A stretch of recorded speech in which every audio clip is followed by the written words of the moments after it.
Hello, everyone, and welcome to another episode of the Fantasy Reaction Show. My name is Andrew Velez, and I'm here with my co-host, Mr. Joel Dehls. We are here after Monday Night Football, wrapping up Week 5, Chiefs versus the New Orleans Saints, where the Chiefs finally win their first game by double digits in over a year, Mr. Dehls? 26-13.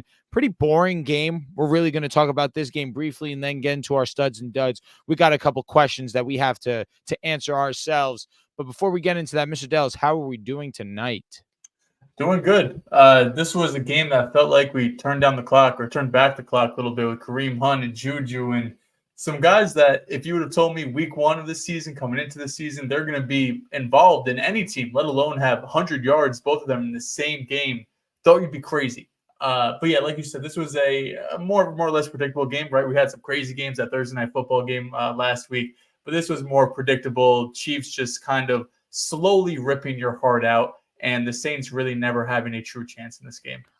I thought we were here in 2018 the way that Juju and Kareem Hunt were playing ball today. Kareem Hunt has over 100 yards, 102 rushing, 27 attempts. They really said we're going to live and die by Kareem Hunt. And hey, he went out there and he balled. And Juju Smith-Schuster, which probably was the biggest surprise on the night, him going and having 7 catches, having himself over 100 yards himself. An amazing game out of the two of them. Mahomes, of course, I'll give him his praise, I guess. He had himself a pretty efficient night. Did have that red zone INT that Kalen Saunders. Thank you. Colin Saunders did have a nice interception. The big boy getting a nice pick in the end zone and having a nice 30-yard return. That was funny to see. But it's the Kansas City Chiefs doing what we know that the Kansas City Chiefs can do. They knew that they had an advantage, especially on the ground. The Saints' run game has been pretty susceptible to solid running back play.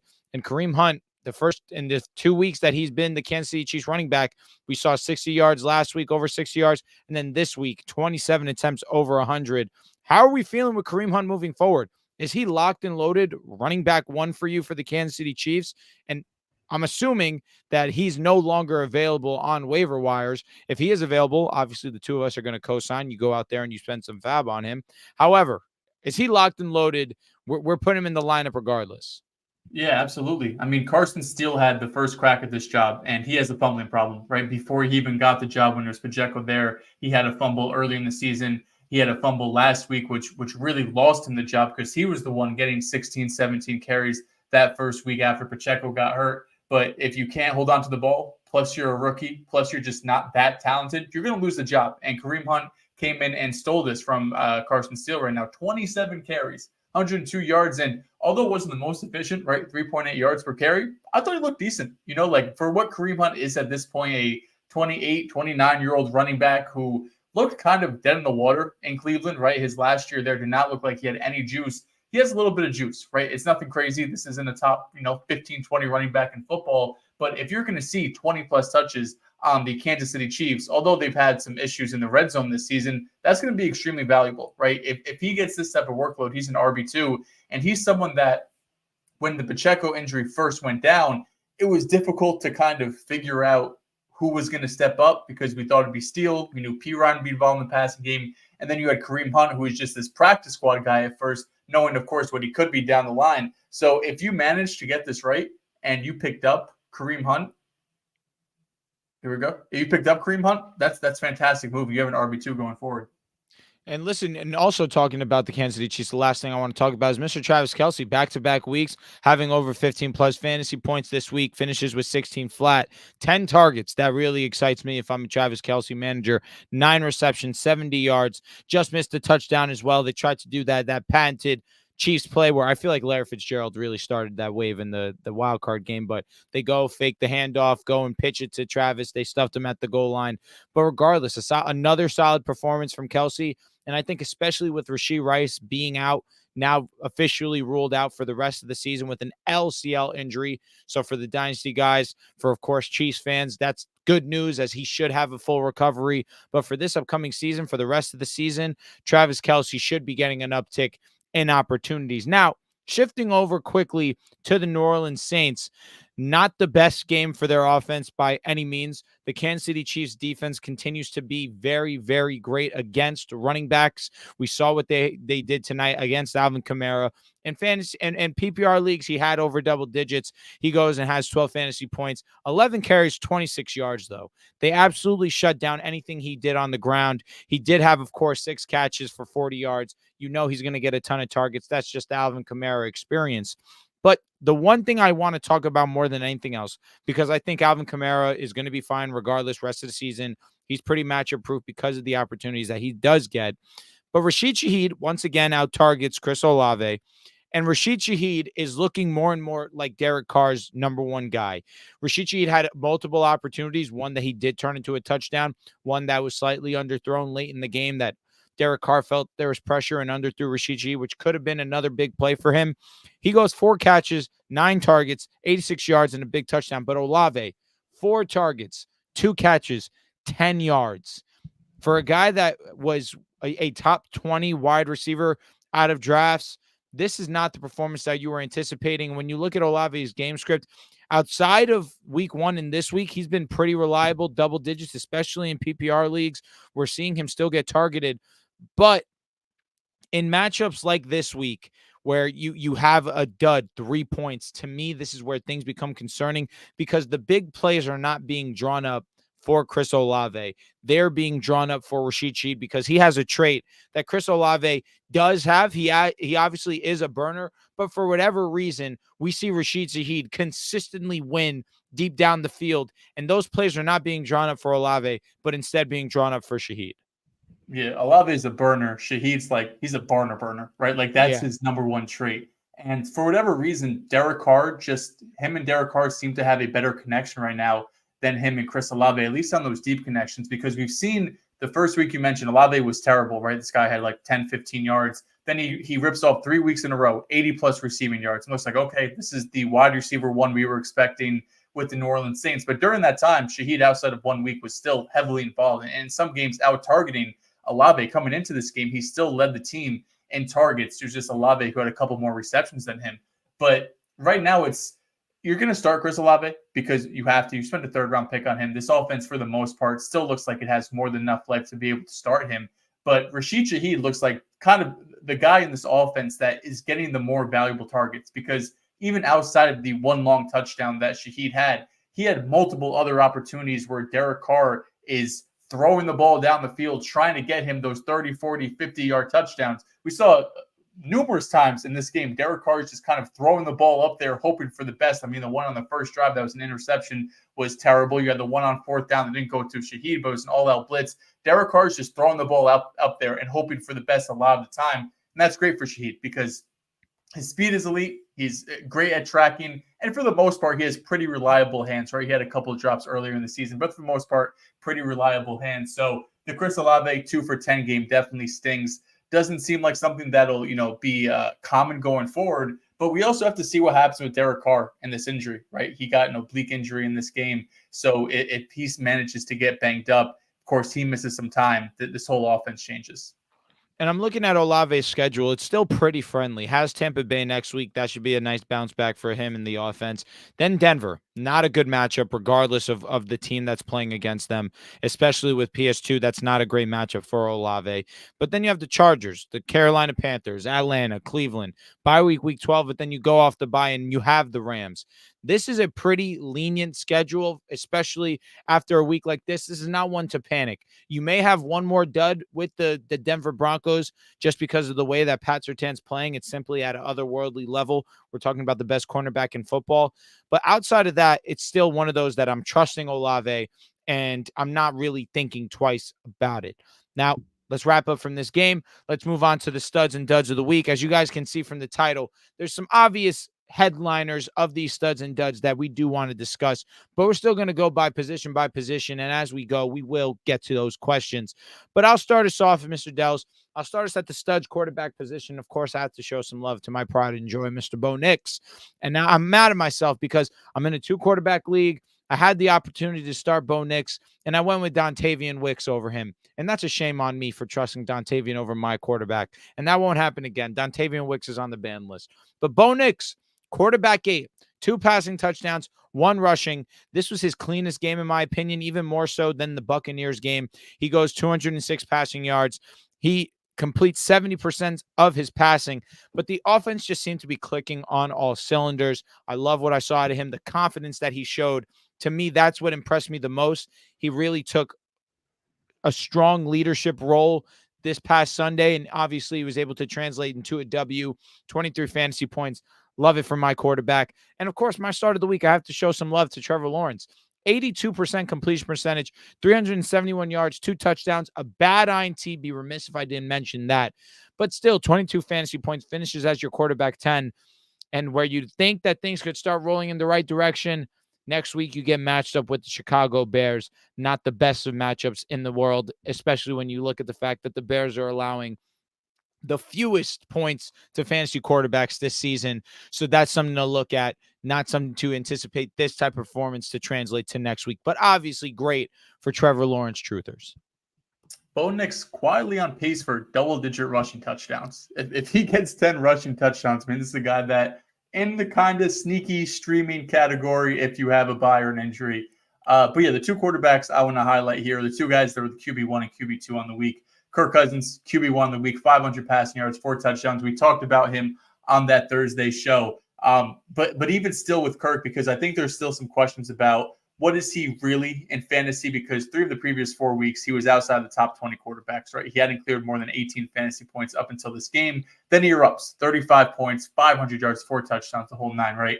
But the upcoming schedule for the Falcons makes me think that Kirk Cousins, Drake London, this offense, even Bijan Robinson, fingers crossed, can get back on track or maybe just gain some consistency, because you got Carolina Panthers, Seattle Seahawks, Tampa Bay Buccaneers, and Dallas Cowboys in the next 4 weeks. At least 3 of those matchups, right? Seattle's defense, we'll see kind of how that looks. But Carolina, Tampa Bay, and Dallas, those are 3 matchups for the most part have been very beatable, for fantasy players. So those are some matchups for Kirk Cousins to be kind of in that QB2 streaming option range where you probably drafted him in those super flex leagues. Then the other quarterback, Joe Burrow, quarterback 2 of the week, 392 yards, 5 passing touchdowns, 4 straight weeks. Burrow has been QB 10 or better after that just terrible week 1 performance against the New England Patriots. And Joe Burrow right now, you can make the argument, is the perfect fantasy quarterback to have, because you have the best wide receiver duo, or one of the best wide receiver duos in the league, Jamar Chase and T. Higgins, both at 100%. Chase is done with that contract dispute. He looks like Jamar Chase. T. Higgins looks 100% recovered from that hamstring injury, had a pair of touchdowns in this game. But more importantly, this defense is horrible. The Bengals defense is atrocious. They're allowing 29 points per game. The only defense that's allowing more points are the Carolina Panthers. So this is going to be an offense that's consistently having to catch up, consistently having to pass the ball to keep up to the 20 to 30 points their defense is going to give up on a week-to-week basis. So I don't know if he's getting 400 yards and 5 touchdowns every game, but Joe Burrow, as long as he's healthy, has a real chance to finish the top 5 quarterback again. Yeah, outside of week 1, we're seeing Joe Burrow click on all cylinders. And really, there are very few quarterbacks that are performing to the level that he is, and especially in fantasy football. When you have the big plays, when you have the yardage that Joe Burrow has, that's going to leave you at top of the fantasy rankings. Last name I want to show some love to, though, Caleb Williams. Started the year off shaky, finished 31-29 in the first 2 weeks, but started to figure it out. Last week's wasn't the best fantasy finish. Did finish as quarterback 21, but did have his first game over 100 pass rating. But this week finishes as your quarterback 6, 23 fantasy points, over 300 yards and 2 touchdowns. And the schedule really opens up for him. Finally had his great matchup versus Carolina. We see him be a top 6 finish. Has Jacksonville next weekend. I'm anticipating another top finish. Spoiler, this probably will be my start of the week. Does have a bye week 7. But then the Washington Commanders, I believe he can play well against this one, but this defense is one that I'm not sure if it's good or not, because early on week 1 and week 2, or week 3 specifically, they showed that they weren't a great defense. But then these last couple of weeks against the Cardinals and this weekend against the Browns, they're really showing me that they can really hone in on stopping these mobile quarterbacks. So it's going to be interesting to see that matchup. I think he can play well, but then does have Arizona and New England and Green Bay after that. So there are really some plus matches for him to have success in, and especially after this performance versus the Carolina Panthers, I'm feeling pretty optimistic about him. Shout out to Caleb, man. Love that guy. All right, so let's move on to our running back studs.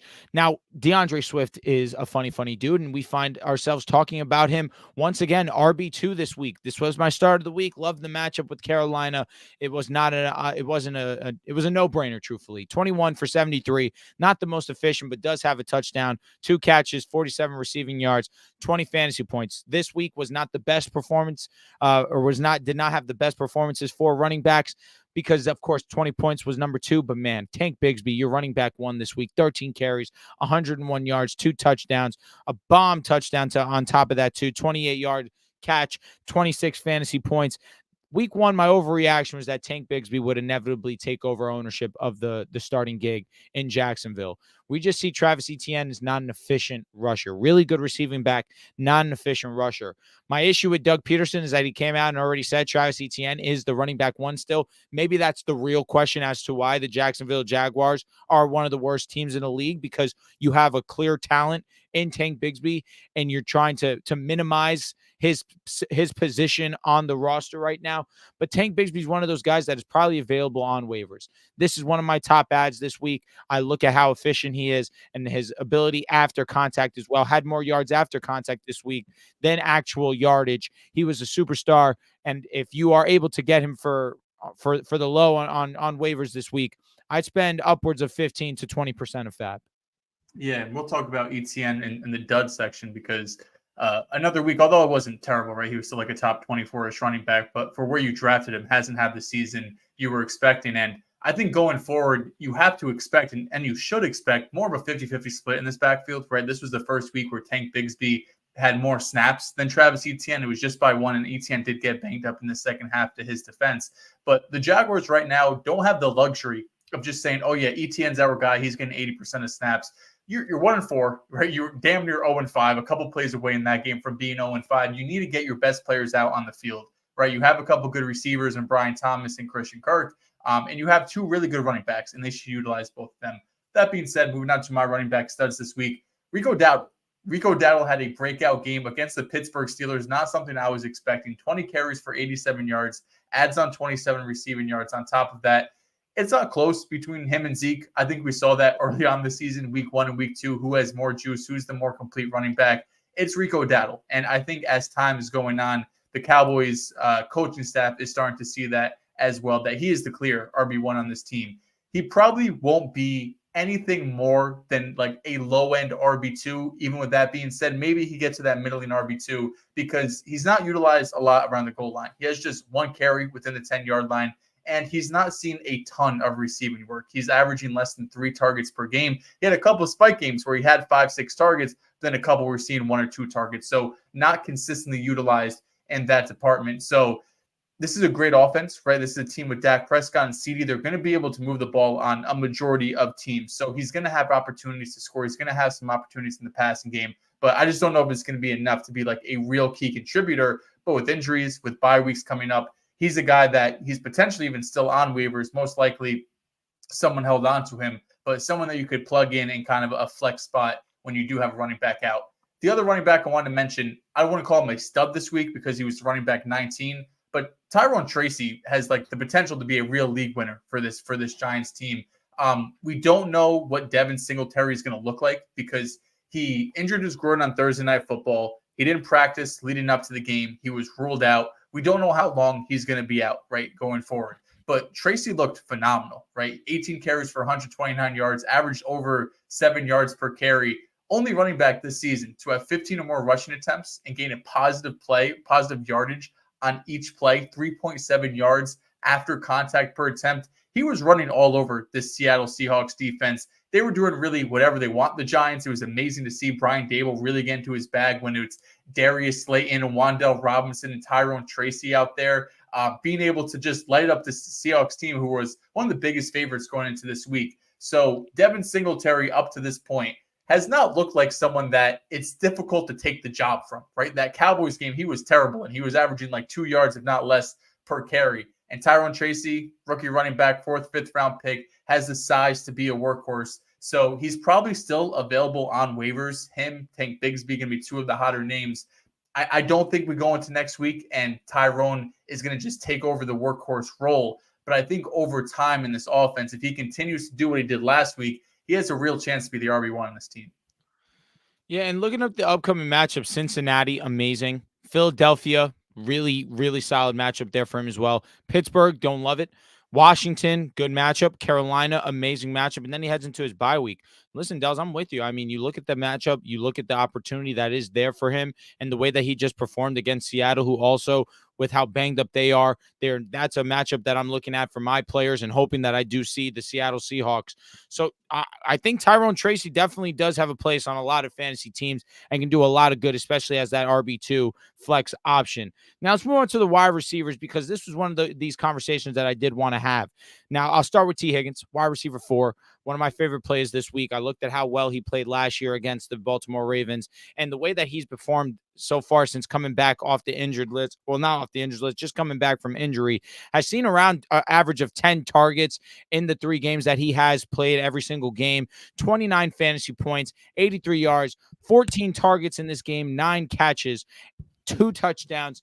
He was a dominant force in this game. And T. Higgins moving forward, he has to have that wide receiver 1 upside, especially with how much of a force he is to get into the end zone. But now the conversation that I do want to have is this one. And you see in the title, who is the offensive rookie of the year? And the quarterbacks immediately come to mind, more specifically Jaden Daniels, because he's most definitely the rookie of the year right now where we stand. But when we bring it to the skill position players, and we talk about Malik Neighbors, we talk about Marvin Harrison, Rome Odunze was the 3rd wide receiver off the board.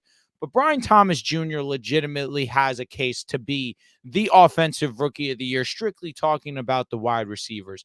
In this game, 8 targets, 5 catches, 122 yards. The big play, of course, 85-yard touchdown. The highest speed that a player has reached this season was reached by Brian Thomas this past Sunday. And you look at how dominant he's been.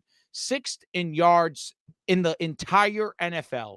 Obviously leads all rookies. 22 catches on the year for rookies that rank 2nd behind Malik Neighbors. Has 3 touchdown catches this season. That's 6th in the league. 1 behind Marvin for most for a rookie, tied with Malik Neighbors. This guy, Brian Thomas, is a legitimate stud.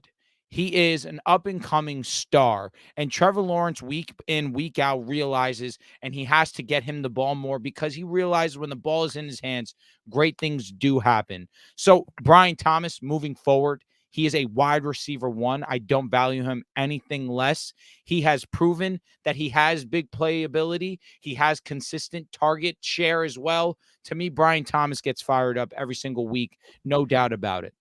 Yeah, I mean, he gets Chicago next week and New England, right? So 2 tough matchups, but at this point, he feels almost matchup proof. He's been way too good, way too dominant. And I don't know if it's because the first few weeks, he was putting up good numbers, right? We're talking about 47, 94, 50 yards the first few weeks. But since he wasn't putting up productive fantasy numbers, we kind of overlooked him, right? I think just the fantasy community as a whole. But you look up now, he's projected for the rest of the season to have 1,350 yards and 10 touchdowns. I mean, this is like basically what Puka was doing last season, except more touchdowns. When you look at rookie wide receivers since 2000, yards per route run, weeks 1 through 5, Greg Jennings is sitting there at number 1, 3.28. Jamar Chase is number 2, 2.98. Brian Thomas is 3rd at 2.78, above Justin Jefferson, above Puka Nacua. He's having an elite rookie season 4 or 5 weeks into his career. And this is still with a Jaguars offense that it feels still kind of broken, right? They finally got a win, but this offense still isn't what it even can be. I'm not high on the Jaguars, but this offense still has room to be better just because Trevor Lawrence is too good to be playing at the level he was playing for the first month of the season. So, yeah, Brian Thomas is the guy that is a must start, even going up against Chicago, even going up against New England. And first of all, just goes to show how crazy Malik Neighbors has been. The fact that he still leads the rookies in receptions, even though he missed a week. But yeah, Brian Thomas has been great. The 2 wide receivers I'll mention here in terms of the wide receiver studs, Garrett Wilson, because I don't know how many times I'm going to have to be able to talk about Garrett Wilson in the stud section. So I had to get my licks in now. 13 receptions for 100 yards. Unfortunately, took 22 targets. We mentioned this on the podcast yesterday. Since 2000, players who saw 20-plus targets averaged 13 receptions, 160 yards, and a touchdown. Those are insane numbers. So Garrett Wilson is just 100 yards. Doesn't sound that great because it's not that great. 2nd fewest yards in that time span for any receiver who had 20 or more targets. The only player who had less was Davante Adams a few years ago, who managed to get only 75 yards, which somehow is just as impressive as getting 200 with that amount of looks. Him and Aaron Rodgers, they're not on the same page, right? They went into this week saying, we're just going to force feed you and hope we can figure it out. They didn't really figure it out. The numbers look nice, 13 for 101, but when you were watching that game, they were not on the same page. And there's a very decent chance that this time tomorrow, Davante Adams is on the New York Jets, and that's not good for Garrett Wilson, right? Like, I don't like the argument, or not that I've seen a ton, but the argument of Davante Adams comes, less looks for Garrett Wilson, or excuse me, less coverage on Garrett Wilson. I don't see it that way. For me, Garrett Wilson's path to upside this year, path to wide receiver 1 overall, was just getting peppered with targets, was averaging 15 targets a game potentially, because that's what we've seen Aaron Rodgers do in the past. If you get Davante Adams, we're probably looking at a guy that week to week is seeing probably 10 targets at an absolute peak with Tay there. So if there's any Jets fans in your league who are trying to buy high on Garrett Wilson, buy on this week, I would definitely be looking to sell him. The other wide receiver I wanted to mention, Josh Downs, wide receiver 15 this week. When Downs has been on the field, he's been a stud. 2.3 yards per route run this year, targeted on 35% of his routes. For context, Malik Neighbors is being targeted on 34.7% of his routes. So he's getting targeted just as much as Malik Neighbors has been on a per route basis. First game back from injury a few weeks ago, didn't do much, just 22 yards. But back-to-back weeks with Joe Flacco in the lineup, 8 receptions, 9 receptions, 82 yards, 69 yards, got a touchdown during that span as well. With Anthony Richardson, not as appealing. We know that, right? Just because the passing offense isn't as consistent. But if Flacco is starting, I mean, Josh Downs is a must-start wide receiver. He's probably a top 20 wide receiver. And this might be more of a dynasty aspect than anything. But he's a guy that, if you have a dynasty league and people aren't paying as close attention as you are, because obviously you are watching the fantasy reaction, Josh Downs is someone I would easily give up 2 second-round picks for, and I feel like a lot of people who get so hyped on these rookie classes would be willing to take. But Josh Downs has been sensational coming back from injury. Sneakily, the Colts have a good wide receiving core. Alec Pierce has been productive. Michael Pittman has obviously proven to be a very, very respectable wide receiver in this league. And you just mentioned Josh Downs and how awesome he has been. Now it's going to be interesting. How does Anthony Richardson look back in this offense, especially when it comes to that intermediate, because that's been a huge area of concern for him and the Indianapolis Colts. But Joe Flacco just finds a way to make things look simple, and also has the ability to air out the ball like we saw late in that game versus the Jaguars. So the Indianapolis Colts has some talent on there, a lot of talent, some might say. It's just a matter of putting it all together, and I think that they can do that. Now, let's move on to the tight end, and we'll get into the dud section because, of course, that's a very interesting conversation for me. But let's talk about Mr. Brock Bowers. We're talking about potentially the best tight end in football, Joel. How crazy is that to say? Year one, right now, where we stand in the season. 35 targets, that's number 1 in the league. 28 catches, that's number 1. 313 yards, that's number 1. 66.5 fantasy points right now. As that stands, he is your tight end 1. 8 catches, 12 targets, 97 yards. Now, of course, he had a 57-yard catch where he just goes and absolutely mosses P.J. Locke for an amazing touchdown. He is unbelievably great, and we knew this coming in. We believed in the prospect. We understood the hype that was around Brock Bowers. I was very vocal. I wanted the Denver Broncos to draft him at pick 12 because I felt like we needed a boost at the skill position.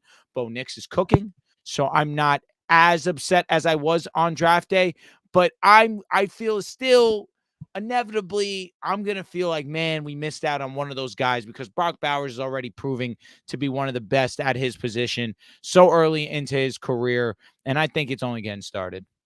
Yeah, and we see with Davante Adams out, probably going to get traded here soon. The upside's even greater because this is a guy that is most likely going to lead the team in targets and yards and receptions and in touchdowns. He's going to have an insane rookie year. Another young tight end I want to highlight, Tucker Kraft, tight end 1 on the week. He's arrived, right? Tucker Kraft is the guy that in week 1, we said, keep an eye on him because he played 96% of snaps. Will it be him? Will it be Musgrave? This is an offense we want parts of. Keep an eye on Tucker Kraft. And listen, took him a few weeks. You had the Malik Willis situation come in, so he wasn't utilized as much. But back-to-back weeks of Tucker Kraft just being an absolute gem, tight end 1 overall these last 2 weeks, and potentially going forward, a guy that is a must-start or at least in top 5 consideration just because of how weak this tight end possession is. or position, I should say. He had 4 receptions, 88 yards, and a touchdown. There's only been 3 players, age 23 or younger, at the tight end position, 140 plus yards, 3 plus touchdowns over a 2-game stretch. Can you name me those 2 other tight ends who did it? Brock Bowers. No. Rob Gronkowski. Yes. Jimmy Graham. No. Travis Kelce. No. Antonio Gates. Tony Gonzalez. Nope. One more. Come on, the good tight ends. George Kittle. Close. Aaron Hernandez. Okay, damn it. I should have just went Patriots. Aaron Hernandez and Gronk are the only other tight ends who are dude. 23 or younger, 140 plus yards, 3 plus touchdowns over a 2-game stretch. He's been amazing these last couple of weeks, right? He's super athletic. This is the type of mold we want to see from our tight ends. He hit 19.7 miles per hour on his touchdown score, fastest by any tight end this year. Leads all tight ends in yak and yards after catch over expectation. Again, this is a guy that is a must start going forward, right? This offense has shown these last couple of weeks to be explosive. And with the injuries to Christian Watson, Romeo Doubs, who is not showing up to practice because he's upset about how he's being utilized or lack of utilization in the offense, Tucker Kraft has broken out in these last couple of weeks. And this usually, when you have a young tight end breaking out year 2, of course there's anomalies where things don't work out. But Tucker Kraft is a guy I would be buying in on because of this offense, because of his athletic profile. And he's just a really good player. Yeah, especially with the idea that Dontavian Wicks also can't catch a ball. Kraft is actually a reliable passing option. He catches the ball. He's very safe. And he has big playability very obviously after this past week. So there's going to be opportunity for him to continue to be successful in this offense. Now, moving on to the duds section, starting off at the quarterback position, Sam Darnold was in conversation to be my sit of the week. And if I'm not mistaken, did I make him my sit of the week? I think I made Dalton my sit of the week, who we're also going to talk about. But quarterback 25 for Sam Darnold, 45% completion percentage. This was, by all intents and purposes, his worst performance of the season. 179 yards, like I mentioned, an interception, and 5.3 fantasy points. Horrendous. But this was his first bad game. It is what it is. He does have a bye week this upcoming week, so he did get injured. We've seen him banged up. Now this is time for his body to rest up and hopefully get back on track once he returns from bye. I'm not really thinking too much about this. The Jets have really figured things out on the defensive side of the ball. But next is Andy Dalton. There was a nice high that he had for the first 2 weeks coming back into the lineup against the Raiders, against the Bengals, but quarterback 26 going up against the Bears. He did come back down to earth with 136 passing yards, 4.7 fantasy points. It is what it is. I still feel good about Andy Dalton in some plus matchups, but obviously he shows that he's just not out there slinging the rock, and it's going to put there some strong fantasy output. So Andy Dalton, tread lightly. Yeah, both of those guys feel like positive matchups, start them, negative matchups, sit them, and keep an eye out for Aaron Jones' injury report, because if Aaron Jones isn't able to play, it feels like this Vikings offense is going to take a huge hit, and of course that's going to affect Darnold. 2 quarterback duds I want to mention. Josh Allen, quarterback 19 on the week. He's had some really high highs this year. 2 weeks as the QB1 overall. He's had a couple terrible weeks, having finished as the quarterback 28 or worse. This week was a little bit in the middle, but I think we're seeing a couple different things for Josh Allen and this offense as a whole. We mentioned on the podcast yesterday, but the lack of weapons starting to catch up to the Buffalo Bills, right? You can only go out there so many weeks with Curtis Samuel and Keon Coleman and what feels like the corpse of Dalton Kincaid in his second year in the NFL, and expect Josh Allen to be putting up 200, 300 passing yards week to week. The other thing is the rushing touchdowns haven't been there for Josh Allen. He had 2 rushing touchdowns in week 1, and he hasn't had any other rushing touchdowns since. Lastly, he's been pretty inaccurate this season. He's completing 60% of his passes. He was at 66 last year, and he was hovering around that 64% mark the couple previous years. So he's definitely taken a step back. 60% completion percentage. I mean, that's bottom 5, bottom 6 in the league amongst all these quarterbacks. So Josh Allen, we know how special he is. The rushing upside is still there. The big playability is still there. But he plays the Jets next week. And historically, the Jets have played him really tough. It's difficult to say to sit Josh Allen. But, I mean, there's going to be other options out there that I would be more excited to start. But, again, if you want to start your studs, go for it. I just want to be expecting a big week going up against the Jets next week. The other quarterback who was my star of the week, Justin Fields, quarterback 20 on the week. Really disappointing week for Fields and the Steelers offense as a whole. We're going to talk about a big reason why. Hinton's number 14 on that offense who did nothing, which I think has a big part of this. But the Steelers offense, I mean, week to week, you just don't really know what you're going to get, right? Against Indy, who is looking like one of the worst, if not the worst defense in football right now. Justin Fields is the quarterback, 1 overall. He's slinging it. He's rushing for touchdowns. He's looking phenomenal. And this game against the Cowboys, who have been a very suspect defense, they really struggled to move the ball. 130 passing yards, 27 rushing yards, right? This felt like a possible turning point for Justin Fields going up against Indy. But then being home, bright lights, I don't know if it was the weather or what, but Justin Fields and this offense had a really rough game. Yeah, Justin Fields looked like Justin Fields, unfortunately. But you can also blame the play calling. They were definitely stagnant and stale with what they wanted to do. Really didn't seem like they were trusting Justin Fields to push the ball down the field. Also, George Pickens ran a limited amount of routes. It was pretty bizarre scenes for the Pittsburgh Steelers. But, of course, I group Justin Fields in a similar light as I see Sam Darnold. If the match was there, then you can fire him up. But he does always have that rushing upside. So with him, I think it might be a little bit more difficult. Before we move on to the running back duds, let's read some super chats real quick. Shout out to King Maine. Shout out to us for the prize pick calls. Happy to cash, especially after the Thursday night disaster where Kyle Pitts goes and tells me to shut up after play one. So it was nice to get a nice calm W, especially in the first half. B-Swag, realistically, what value should I look to get back if I trade Breece away? Also, does Nick Chubb excite y'all at all when he comes back? Y'all are the GOATs. Listen, Nick Chubb is Nick Chubb. Of course, it's going to excite us. We're going to be definitely interested. We're treading lightly and cautiously optimistic because he is Nick Chubb, but understanding he had a gruesome knee injury, and we know how players look the season after coming back from the knee injuries. So it's one that we're going to monitor. Wouldn't be surprised if Nick Chubb goes out there and balls because he is Nick Chubb. But on the opposite side, too, wouldn't be all too surprised if Nick Chubb isn't blowing us away like we would normally expect because he is coming back from the knee injury. But on the conversation about looking to trade for Breece, this one's interesting, or looking to get back if he does trade Breece away. Breece has not been good, and it moves to our question, one of Breece Hall is a dud this week. Running back 37, 6.7 fantasy points, 9 rushes, 23 yards, 3 catches, 4 targets, 14 yards. Last week, RB 54. This week, RB 37. He hasn't been good. He hasn't been efficient. As a receiving back, obviously that opportunity is going to be there, but it really hasn't produced much outside of that game versus the Titans where he did have that beautiful touchdown. He had double digits every week up until the Broncos game. And, of course, this past week where against Minnesota, he really was irrelevant. And the rush game as a whole was really irrelevant. Breece Hall was one of our favorite players coming in.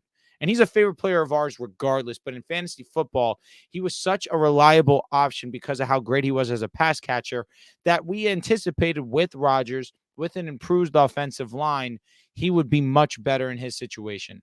We really haven't seen that yet.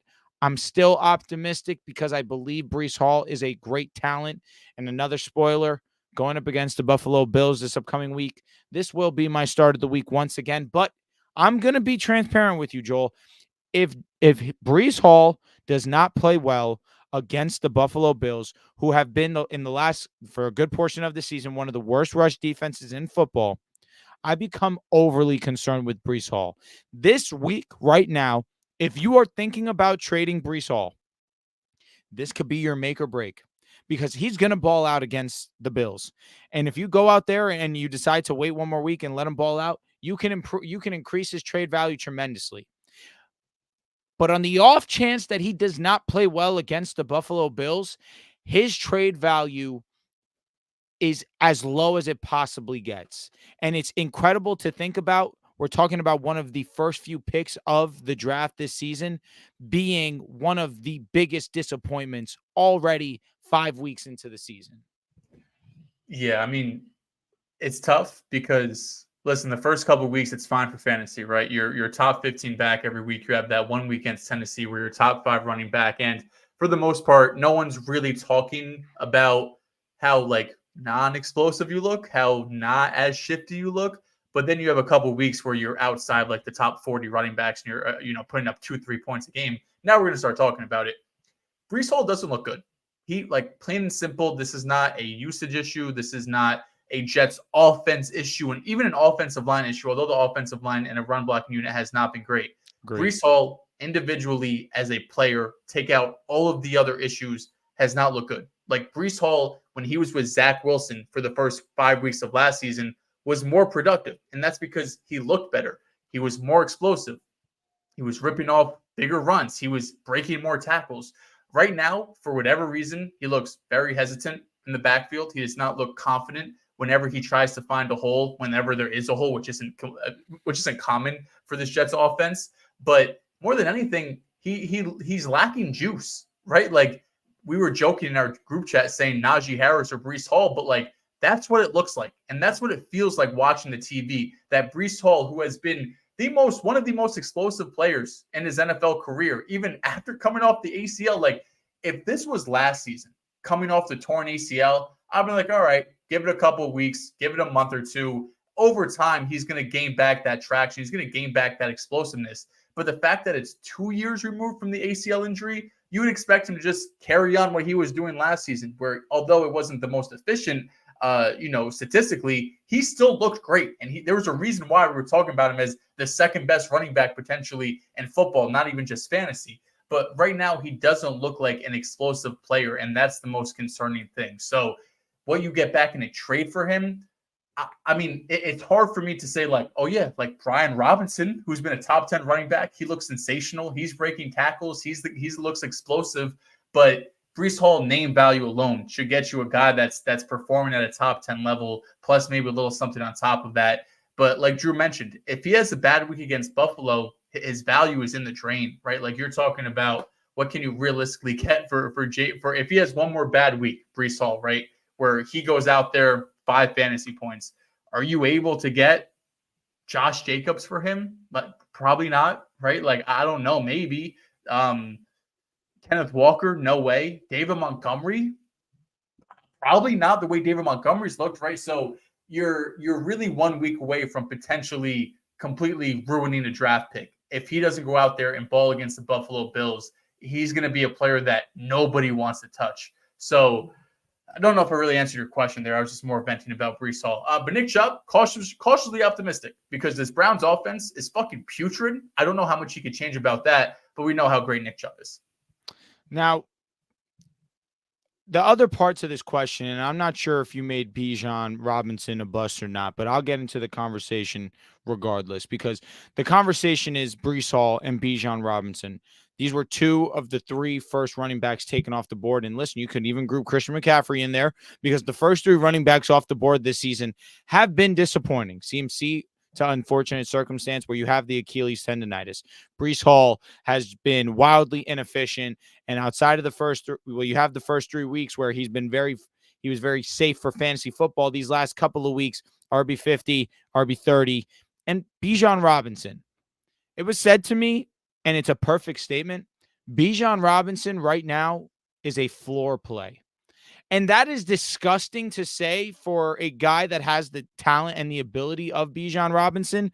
But you look at his finishes this season, running back 21, running back 18, running back 17, running back 34, and running back 28. 7.7 fantasy points this week, 12 attempts, 61 yards, efficient, 5.1 a carry. 3 targets, 3 catches. So obviously we know that he's an awesome receiving back. But 12 carries, 15 total touches for a guy who is the 7th pick overall. It's not sitting with me, and it makes me think that he's more injured than what they're letting off. And now he does have Carolina coming up, does have Seattle, does have Tampa Bay again, does have Dallas, does have New Orleans. The schedule is beautiful for Bijan. I'm not going to say you sell Bijan. I think you hold on to Bijan because the schedule is so damn juicy that he can definitely still provide you that upside that you once were anticipating. But as of right now, that statement is true. He's been a floor play. But I do believe that better days are to come with Bijan Robinson. And although that he's been struggling, I don't know if that will last much longer. Bijan looks good. Like complete opposite from Breece. When I watch him play, he still looks shifty. He still looks explosive. He's still breaking arm tackles. He still looks like Bijan Robinson. It is possible, like you mentioned, though, he's a bit more banged up than we know, especially this past week on a short week. right? He was already banged up a bit, so not surprising that he didn't see, 15, 20 touches. But it is, look at the last 2 weeks, 19 carries combined the last 2 weeks. That's not something we signed up for. We thought he would be at a minimum a 15 carry type guy, but Bijan on film, when I'm watching him, looks sensational. So I'm not as worried. It's more so with Bijan. Is he going to get the work? Is he going to get the 15 to 20 touches per game you need to be a top 5 running back?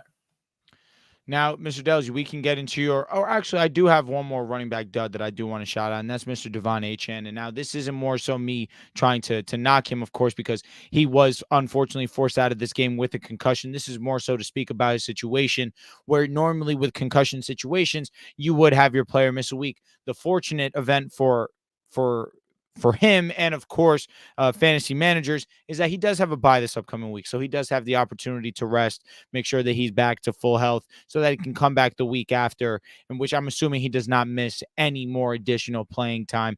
And that's huge. Devon was struggled with injury the week prior. Of course, does get forced out of this one too. But when Devon Achane is healthy, you are forced to put him in your lineup regardless. Yeah, I'll quickly go over my running backs. Travis Etienne, talked about Tank Bigsby. Travis Etienne, again, he was RB22 this week. Not terrible. It's kind of what he's been doing the entire season, sitting there in like the low 20 range. But just want to mention it because Tank Bigsby has been so good, right? Tank this season, number 1 in rush yards over expectation, 3rd in PFF grade, if anyone wants to give that any weight, 1st in yards per carry, first time all year, as I mentioned earlier. One more snap than Travis Etienne. Again, Etienne did have that shoulder injury. But Tank Bigsby has earned a role in this team at a minimum, right? He's no longer, to me, at least if I was a Jaguars coach, I would not be viewing him as a backup running back. I would be viewing him as a starter in this offense who should see 40% of carries. That being said, Etienne's ceiling definitely comes down, but he's still going to be utilized around the goal line. He's still going to be utilized in the passing game.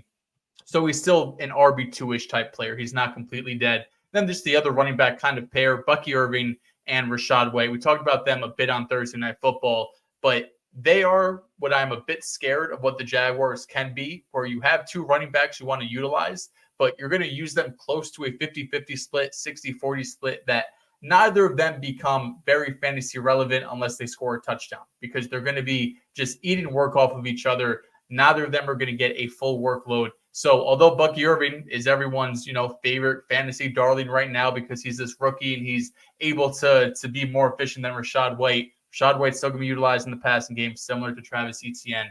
So both of those guys were, a disappointment this week against a potential decent matchup going up against the Atlanta Falcons.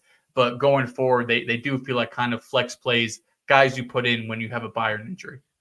So let's read Super Chats again. Shout out to Jay Wash, $5 donation. You're the GOAT. He said, I got offered Drake London and Jaden Daniels for Tyreek Hill after week 1 and declined the trade. Not great, but of course, hindsight is 2020. You can't beat yourself up over that. Should I trade him now or hold on for hope for Tua? Now, I processed this. It depends on your record. If you are a team, which, again, you have Tyreek Hill, I don't know if you're probably one of the winning teams right now. That's just me being honest. But if you have a winning record and you're 4-1, 3-2, you're allowed to gamble and wait on Tua Tagovailoa to come back. I think that that's a fair thing to say. But if you're 1-4, you're 2-3, but it's a ugly 2-3, even 0-5, where, hey, it's time to start getting desperate and time to start making some moves. Yeah, then I consider trading Tyreek Hill because you're not a guy that's going to benefit off Tyreek Hill where we currently stand. He also does have a bye week this upcoming week. So if you're one of those struggling teams, Tyreek Hill on a bye week, now we're 0-6, now our season's done. Maybe you do have to go out there and you have to try and trade him for depth pieces. If that trade, Drake London and Jaden Daniels, if it's a 2-quarterback league, I'm definitely wanting to say yes, but of course I think that that's pretty unlikely in a 2-quarterback league, especially with Jaden Daniels now being a superstar fantasy player and honestly a superstar real-life NFL player. I think that I would consider trading Tyreek Hill unless I am a winning team where then I'm afforded the luxury of waiting on Tua's return. Yeah, and if you are one of those losing teams, you should go to the winning teams. Teams 5-0, teams 4-1. Say, listen, you don't need Tyreek right now, but in 2 weeks and in the playoffs, when Tua, knock on wood, is able to stay healthy, you have a top 3 wide receiver. But I need, Brian Thomas and James Cook right now, something like that to get pieces that could help you right now. And then for that, that team that's winning, say the upside, what you have with Tyreek Hill. And let's read the last super chat, and then we'll get on to the wide receiver duds. Just traded Jordan Mason, Brian Robinson, Tucker Kraft for Breece and Dowdle. I'm 2-3 and have Bijan and Laporta. Thoughts? Appreciate it. Goats. Fiji, one, I appreciate the donation. I'm going to be transparent with you. This is a tough one. I say it's a tough one where Breece Hall's awesome. Dowdle's awesome, but I think the guy traded Breece where he's concerned, but he also got Jordan Mason, who for rest of the season with the uncertainty of CMC, we're looking at an RB1, although he's coming off his worst week. I don't anticipate that to be a consistent trend. Brian Robinson, even in his efficient weeks, he still finds the end zone, and this past week was able to find it twice. And Tucker Kraft in tight end leagues, I really love Tucker Kraft, but you do have Sam Laporta. You believe in that. And now you have Bijan and Breece. And listen, at their best, Bijan and Breece is a dream come true. I'm not going to ignore that, and I can understand being excited for that. But Breece Hall, he's a concern right now, and that's maybe not a fair thing to say because I believe he's going to play great against Buffalo. But again, on the flip side, there's a chance that he doesn't play well. That's kind of where I'm thinking, but off face value, Bijan and Breece is attractive. I just think you traded a lot to get him on your team. Yeah, and sitting at 2-3, right? Again, this depending on when your playoffs start. If you're in assuming 1 week playoff, you have till week 14, 15. So 2-3, it's not, even if you're fucking 0-5, it's not the end of the world. No. But you gave up a lot. Like Jordan Mason's a top 5 running back weekly. Brian Robinson is a top 10 running back weekly. Tucker Kraft, I mean, listen, it's only been 2 weeks, but Tucker Kraft is a guy that at a minimum is a starting tight end that has weekly upside to be the tight end 1 overall. And you got back Breece and Rico Dowdle, right? I mentioned Rico Dowdle, low end running back 2, probably at the peak, and Breece Hall. The upside's there. What can be with Breece Hall? Running back 1 overall. That's what we were telling you. That's what everyone's saying. You're putting a lot of hope into the Jets offense, brother. God bless. So let's move on to our wide receiver duds. Now, for me, I got to shout out 2 guys because they're 2 guys that cost me in my league that I'm trying to go for the first ever 3-peat. First can be Marvin Harrison.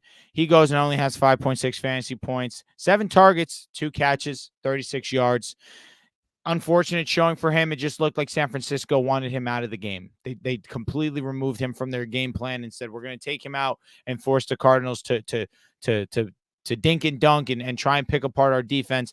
And the rushing for them was awesome. Connor was great. Kyler Murray was awesome. We saw Michael Wilson and Trey McBride be a part of the offense. But Marvin was the odd man out, unfortunately. And the last guy that I have to shout out is Deebo Samuel. These are 2 guys, obviously, I'm not worried about, but I'm shouting them out because, damn it, you ruined an opportunity that I desperately needed. And now my team's going 1-4. It's not looking great for the 3-peat, but he goes 1 catch, 3 targets, 11 yards, 3 fantasy points. Not a great showing for Deebo Samuel. Not a great showing for the San Francisco 49ers as a whole. Outside of Brandon Ayuk, George Kittle actually had himself a pretty great ball game too. Yeah. Can't leave him out of this. But Deebo Samuel is going to be fine. I fully anticipate that he's going to be okay. He's been one of the bright spots, even though he did have that calf injury, came back, was pretty solid for fantasy football outside of this week. So these are 2 guys that I'm not worried about, just acknowledging that they did have a bad performance. A couple duds I'll mention here. George Pickens, wide receiver, 59 on the week, 3 receptions for 26 yards. That's not the most concerning part. The most concerning part is what's going on behind the scenes with the Pittsburgh Steelers. Pickens played on just 59% of offensive snaps. Van Jefferson had more snaps than him. Calvin Austin had more snaps than him. Mike Tomlin after the game said it was snap management. I've never heard more bullshit in my life. I'll be honest. I respect Tomlin for saying, got to do a job right there. But this is a guy that's 23 years old and legitimately like your only weapon on offense. Like Pat Freiermuth's an average tight end. You have nothing else in this offense. Najee Harris is not a good football player. Calvin Austin and Van Jefferson are like wide receiver 4s, wide receiver 5s. George Pickens has been great this year, right? For fantasy, he has been sensational because we know what the Steelers' offense is for the most part. But just as a player, George Pickens has been sensational. Matt Harmon dropped a reception perception profiler for this season for George Pickens, and he said he's taken one of the biggest in-season leaps out of all the wide receivers this year. He's been great. But there's something going on that we don't know of. when you look at George Pickens, right? Someone, I think Warren Sharp potentially, there's a couple different people went out there putting out all of the routes that George Pickens ran. He was not running at 100%. Like he was running those routes like it was a preseason game in the third quarter and he already has his job secured. He was not running like this was a primetime game against the Dallas Cowboys, one possession that you have to win, right? This is a Steelers team that you just lost against the Colts. You're about to lose to the Cowboys. He was not giving his all. So if Mike Tomlin is going to go back and look at that tape, Arthur Smith is going to go back and look at that tape, I'm very concerned for next week. Does George Pickens even play 50% of the snaps? I mean, on one hand, you have to because, again, he's your only goddamn weapon on this team. But on the other hand, Mike Tomlin had just shown, and we know Tomlin will just bench you straight up. If you're not going to go out there and give 100%, if you're going to go out there and not risk it for your teammates, you're not going to play. So he's in a doghouse type situation with Mike Tomlin. What that reason is, we do not know. And on top of that, at the end of the game, he had kind of this unsportsmanlike play to the Cowboys defender. He's on the field. He pulls him down by the face mask. Not a good look overall. So George Pickens, we know how talented this guy is, but right now he's in a weird doghouse with the Steelers offense, and it's not looking great. The other player I want to mention, just because I think everyone is turning on him, and I'm not out yet, Dontayvion Wicks. Dontayvion Wicks, I started him multiple places. I know everybody started him in multiple places, and he crashed and burned. Terrible week. I'm giving him one more week, though. I'm giving him just one more week. He's had 19 targets over the last 2 weeks. He's caught 7 of them for 29 fantasy points. That's great. The bad, 5 drops. 5 drops is terrible. The only player with more drops this season is Alan Lazard. And Dontayvion Wicks has those 5 drops in the last 2 weeks. So it's been really rough for Dontayvion Wicks. I'm not going to lie here. But the way he's being used, it's very, very encouraging still. The targets are there. Snaps are there. He's being utilized down the field. Everything we could possibly want from a fantasy wide receiver. Got Jordan Love and Matt LaFleur in this offense. Everything is setting up. Matchup against the Cardinals. I still have faith. Now I get it. You have a really deep team in our league, right? You have Terry McLaurin. You have some other options. You could go out there. So again, you have Terry McLaurin. You have a couple dudes. Don't sit here and start Dontayvion or start Dontayvion Wicks over them. But if you're in a flex scenario, right, and you're looking at the waiver wire at like fucking Cortland Sutton or something because he's getting a ton of targets, that's where I'm like, all right, calm down. Let's put Dontayvion Wicks out there for one more week because I still think there's a chance next week he goes out there and gives you a decent performance. Dontayvion Wicks really pissed me the hell off. I had Ramondre Stevenson, Chase Brown, and Terry McLaurin all on the bench, dropped double digits, and then I got Dontayvion Wicks going out there and thinking that it's practice, dropping balls left and right. It pissed me the hell off. But hey, I'll listen to you. I'll be optimistic and believe in the talent, the separation abilities. But catch the ball, man. Please, just catch the ball. Points for separation, wide receiver 1. It's harder to separate than it is to catch, in my opinion. I'm just going to be transparent with you. Now, tight end. We're going to have a dialogue, Mr. Dehls, because I'm sick and tired of this. I can't do it. I can't do it because he's also one of the reasons that I'm 1-4 in one of my favorite leagues. Dalton Kincaid. I don't want to say I hate him, but Joel, I think I fucking hate him. Tight end 24. Tied for the most targets on the team with 6 against the Texans this past week. But what did it lead to? 2 catches for 34 yards. Mr. Dehls, this was a first-round selection by them. What are they doing? What is he doing? What is Josh Allen doing? Can they figure it out? I'm getting aggravated. This was the lowest amount of receptions that he's had since week 1. We're regressing tremendously. You go and you have these cute, decent performances where you go and you're a top 10 tight end. That's not moving anyone. It's not impressive to be the 8th, 9th best tight end on the week because tight ends are terrible this season. A rookie's the number 1 across the board in everything this year. Let's not slight Brock. You're a dog. But we weren't anticipating Brock off rip to be the best in the game. Kincaid had opportunity to be one of those guys. He's been wildly disappointing, and I want to triple down. I hate him. I mean, you should, right? I love Kincaid. He was my guy this year. I thought this was a path to 1,000 yards, 100 receptions possibly, but it hasn't happened. I mean, a couple of things. Number one, the Bills kind of use him weird, like early in games, you see designed plays for Dalton Kincaid. Like we had made it an emphasis during practice to get him the ball. And the first quarter, he'll get a couple screens or looks that are designed for him. And then the rest of the game, they just go away from him. They're like, fuck it, let's throw it to Curtis Samuel and Matt Collins or some bullshit, right? On the other hand, his snaps are kind of weird, right? Week 1, 84% of snaps, great. But since then, he hasn't played more than 63% of snaps. So he's not even being like used as a real true full-time player in this offense, which is mind-blowing. You need weapons desperately, and they're not using him with the first-round draft capital that they used him for. But again, yeah, I mean, you drafted Dalton Kincaid 4th, 5th round, right? Maybe 6th round, 4th, probably a little bit too early, but 4th, 5th, 6th round, middle round, a guy that you were thought that potentially tight end 1 overall upside with the amount of looks he should get. And like last 2 weeks, 7 targets, 6 targets, 5 targets the week before, like decent numbers for what the tight ends are giving you week to week. But the production isn't there. The yards aren't there. 1 touchdown on the week. Again, like it's hard to find better options out there. Like if you were able to get Tucker Kraft last week, I would be starting Tucker Kraft over Dalton Kincaid very easily. But it's been a tough season for him, right? And this Bills offense does not look like it's going to be a prolific passing attack anytime soon. I'm pretty pissed about Tucker Kraft too because I got stingy with my money because I'm panicking on 1-4. I'm spending money then I shouldn't, and I've spent double digits on Hunter Henry, and then I spent double digits on Tyler Conklin, and I'm like, you know what, Tucker Kraft, maybe I can be sneaky. $4. I get outbid at 7, and now Tucker Kraft's a superstar. I just can't seem to make the right move this year in that league. So you mentioned Tucker, and it just was like a sword in my heart. So there's a lot of moving pieces for me that are upsetting me in that league. And Dalton Kincaid, I fear, seems to be at the top of it, right next to Bijan.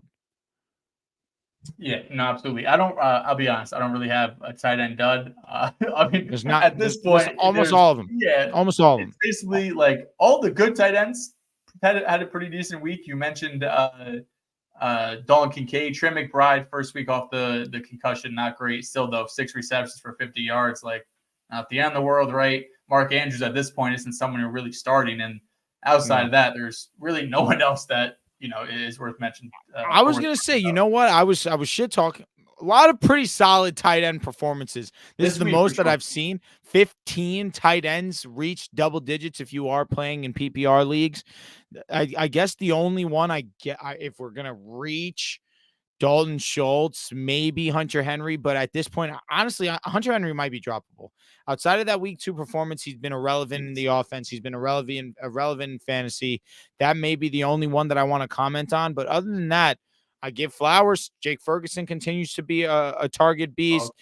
Charlie Kolar, is this a waiver wire edition? That Mark TBD, Andrews replacement? Maybe you throw $1, see if there's a little bit of bait there. But Lamar loves his tight ends. Likely now is back suddenly, but that's really because he only had 2 touchdowns.